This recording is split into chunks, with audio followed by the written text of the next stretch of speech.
स्वागत है आज की नई कहानी में। जिसने चैनल को सब्सक्राइब नहीं किया वो सब्सक्राइब जरूर करें। दोस्ती, गैंगरेप और ब्लैकमेलिंग दिल दहला देगी। दरिंदगी का शिकार बनी इन दो महिलाओं की दर्दनाक कहानी बस में आते जाते 3 लड़कों से स्वाति की दोस्ती हो जाती है। फिर एक रोज मौका मिलते ही तीनों स्वाति के साथ दरिंदगी करते हैं और इस दौरान मोबाइल पर उन पलों को रिकॉर्ड भी कर लेते हैं ताकि स्वाति पुलिस या घर वालों से इस बारे में कुछ ना बता सके। Rajasthan gangrape and suicide case. ऊपर तस्वीर में एक ऐसी रेप पीड़िता है कायदे से जिसका चेहरा छुपाने की जरूरत नहीं थी, लेकिन क्या करें, कानून आड़े आ रहा था। कानून भी अजीब है। रेप की शिकार लड़कियों और औरतों के चेहरे को छुपाता है और रेप करने वालों को बचाता है या फिर खुद ही उनके चेहरे छुपा देता है। ये तस्वीर राजस्थान की रहने वाली 18 साल की आभा की है, जिसने कुछ रोज पहले अपने सामने मीडिया के तमाम माइक रखकर कानून के मुंह पर तमाचा मारा था। लेकिन अफसोस ना अब उसे कानून से कोई शिकायत है, ना पुलिस से नफरत। साथ ही कानून और पुलिस को भी अब डरने की जरूरत नहीं है, क्योंकि आभा अब कभी नहीं बोलेगी, क्योंकि अब वो हमेशा हमेशा के लिए खामोश हो चुकी है। पुलिस थाने पर गांव वालों का धरना तमाम मीडिया वालों को बुलाकर अपनी आखिरी बात कहने के कुछ घंटे बाद ही आभा ने खुद अपनी जिंदगी खत्म कर ली। आभा के जीते जी उसकी जो बात किसी ने नहीं सुनी, लेकिन अब उसकी कहानी सामने आने पर हंगामा बरपा है। जो आभा जीते जी अपने और अपनी भाभी के लिए इंसाफ मांग रही थी, अब उसी लेटी हुई खामोश आभा को इंसाफ दिलाने के लिए उसकी अर्थी के साथ पूरा गांव इस वक्त एक पुलिस स्टेशन के बाहर बैठा है। आभा भले ही मर चुकी है, लेकिन मौत के बाद भी उसकी लाश के इर्द गिर्द से उठता शोर अब भी गूंगे बहरे कानून और इंसाफ को झकझोरने और जगाने की कोशिश कर रही है। फिल्मी कहानी बनी हकीकत। साल 2017 में एक फिल्म आई थी काबिल। इस फिल्म के हीरो और हीरोइन यानी आर्तिक रोशन और यामी गौतम का किरदार नेत्रहीन था। फिल्म में एक कॉरपोरेटर का बेटा यामी के किरदार का रेप करता है। आर्तिक और यामी थाने जाकर रिपोर्ट लिखाते हैं, लेकिन पुलिस कुछ नहीं करती। इसके बाद हौसला बढ़ता है तो कॉरपोरेटर का बेटा दोबारा यामी के घर में घुसकर उसका रेप करता है। अब कानून और सिस्टम से हार चुकी यामी की किरदार खुदकुशी कर लेती है। 2 मौत और सिस्टम की नाकामी। बस यूं समझ लीजिए कि आभा की कहानी इससे कुछ अलग नहीं है। बस फर्क इतना है कि इस कहानी में कानून अंधा निकला और इसी अंधे कानून की वजह से 2 लोगों को खुदकुशी करनी पड़ी। जी हां, आभा से पहले उसकी भाभी स्वाति को भी जब कानून और पुलिस से उसके सुलगते सवालों के जवाब नहीं मिले तो वो खुद ही जिंदा आग में जल उठी। ये आभा ने मीडिया को सुनाई थी। आप बीती बात सिर्फ 2 दिन पहले 3 अप्रैल की सुबह की है। राजस्थान के श्रीगंगानगर जिले के सूरतगढ़ इलाके में आज तक के संवाददाता हरनेक सिंह को एक फोन आता है। फोन आभा नाम की लड़की ने किया था। उसने गुजारिश करते हुए कहा कि उसे मीडिया के जरिए कुछ कहना है। हरनेक सिंह 3 और चैनल के रिपोर्टर के साथ आभा के घर पहुंच जाते हैं। वहां आभा अपनी कहानी सुनाती है।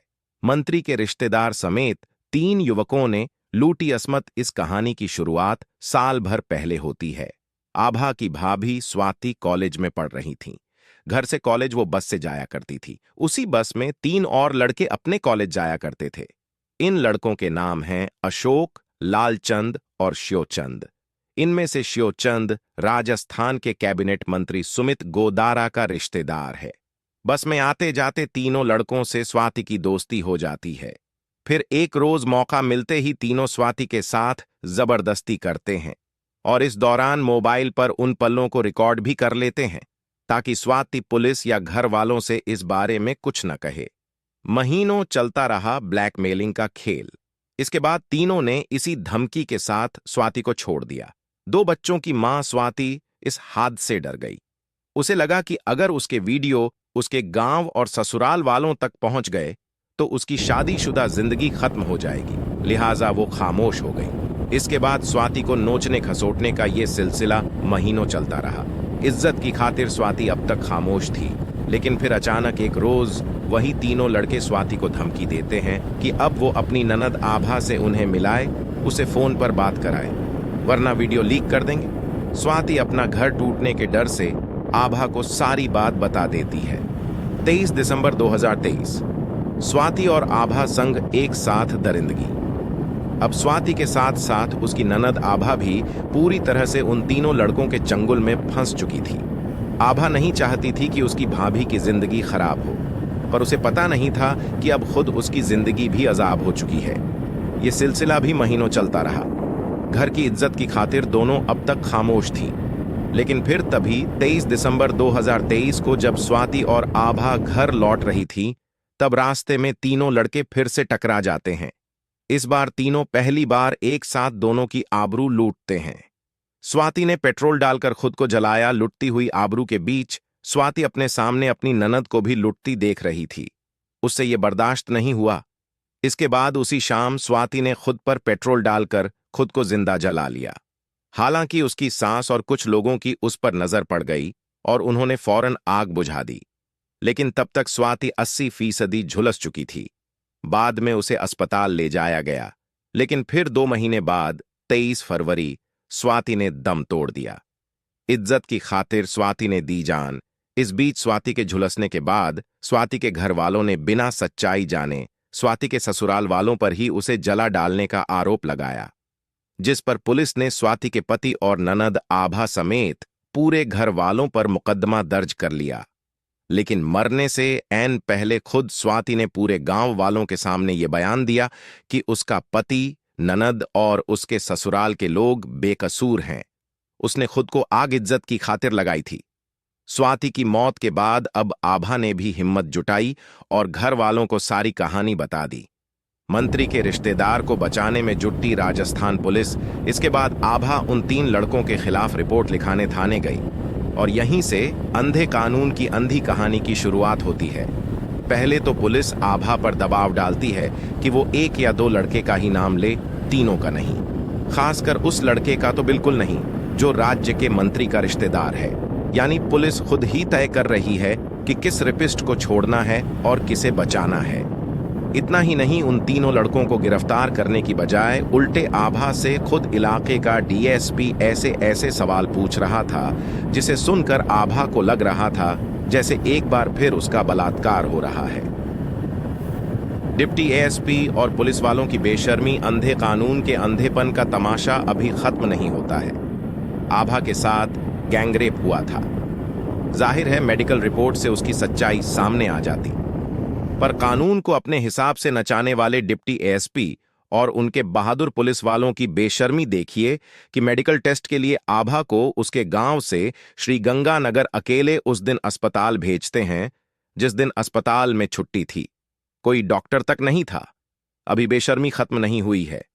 इसके बाद अगले दिन फिर आभा अपने गांव से शहर के उस अस्पताल तक पहुंचती है खुद से। इस बार उसे थोड़ी सी देरी हो जाती है। बस इस देरी के लिए उसके साथ ऐसा सलूक होता है जैसे वो रेप विक्टिम नहीं बल्कि खुद रेपिस्ट है। रेप पीड़िता को ही धमका रही थी। राजस्थान पुलिस हमाम के नंगेपन का आलम देखिए। खाकी के साथ साथ सफेद कोट वाले डॉक्टर साहब भी वैसे ही कानून का तमाशा बना रहे थे जैसे खाकी वाले बड़े बाबू उन्हें बताते जा रहे थे। आभा पढ़ी लिखी थी। उसने निर्भया की कहानी भी सुन रखी थी। उसे लगता था कि अब देश बदल चुका है। पुलिस वाले किसी बलात्कारी को बख्शेंगे नहीं, इसलिए वो तमाम दुश्वारियों के बावजूद उसके और उसकी भाभी के गुनहगारों को सजा दिलाना चाहती थी। लेकिन आभा की ये जिद खाकी को काट रही थी। लिहाजा अब नौबत ये आ गई कि आभा की भाभी के उस मुकद्दमे की धमकी देकर, जिसे खुद मरने से पहले उसकी भाभी झुठला चुकी थी, पुलिस वाले अब उल्टे आभा और उसके घर वालों को जेल भेजने की धमकी देने लगे। पुलिस ने हटाया मंत्री के रिश्तेदार का नाम पर आभा जितना लड़ सकती थी, लड़ी। उसकी लड़ाई के आगे कानून को झुकना भी पड़ा। 3 में से 2 गुनहगारों के खिलाफ गैंगरेप का केस दर्ज कर पुलिस ने उन्हें जेल भी भेज दिया।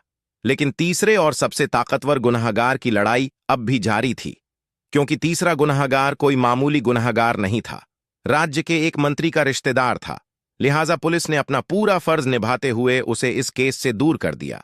आभा इस तीसरे गुनहगार को भी सजा दिलाने के लिए लड़ती रही, लेकिन इस लड़ाई में कोई उसका साथ नहीं दे रहा था।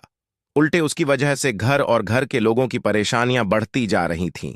इस बात का एहसास अब आभा को होने लगा था। आभा ने मीडिया को सुनाई आप बीती, लिहाजा 2 दिन पहले यानी 3 अप्रैल को उसने एक आखिरी फैसला लिया। वो अपनी आखिरी बात मीडिया के जरिए देश तक पहुंचाना चाहती थी और इसीलिए उसने 3 अप्रैल की सुबह कुल 4 रिपोर्टर को फोन किया। उनमें से एक आज तक के हरनेक सिंह थे। 3 अप्रैल दोपहर करीब 12 बजे आभा अपनी पूरी कहानी सुनाती है। रिपोर्टर और कैमरामैन आभा के घर से लौट आते हैं। हरनेक सिंह अपनी रिपोर्ट आज तक ऑफिस को भेज देते हैं। आभा ने फांसी लगाकर की खुदकुशी उधर। मीडिया से बात करने के बाद आभा उसी रात लगभग 12 घंटे बाद अपने घर में फांसी के फंदे पर झूल जाती है।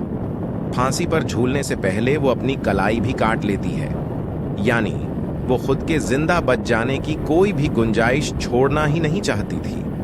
काश आभा आज तक को अपनी कहानी सुनाने के बाद थोड़ा इंतजार कर लेती, पर अफसोस ऐसा हो नहीं पाया। शायद वो अंधे बहरे और गूंगे कानून के उकता चुकी थी। उसे यकीन हो चला था कि जो इंसाफ उसे जीते जी नहीं मिल रहा, शायद उसकी मौत उसे वो इंसाफ दिला दे। और कमाल देखिए, आभा गलत भी नहीं थी। पुलिस के खिलाफ सड़कों पर उतरे लोग आभा की मौत के बाद जैसे ही उसकी मौत और उसकी भाभी की सच्चाई गांव और गांव के बाहर तक पहुंची, लोगों का नजरिया ही बदल गया।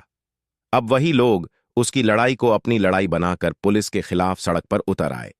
पुलिस को भी एहसास था कि आभा और स्वाति की मौत का असली जिम्मेदार उन तीनों के अलावा खुद पुलिस भी है।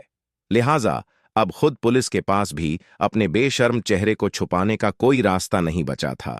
मजबूरन उन्हें उस तीसरे गुनहगार को भी गिरफ्तार करना ही पड़ा। जी हां, आभा की मौत के ठीक 24 घंटे बाद उस तीसरे गुनहगार को पुलिस गिरफ्तार कर लेती है, जिसे वो अब तक खुद ही भगाती और बचाती रही थी।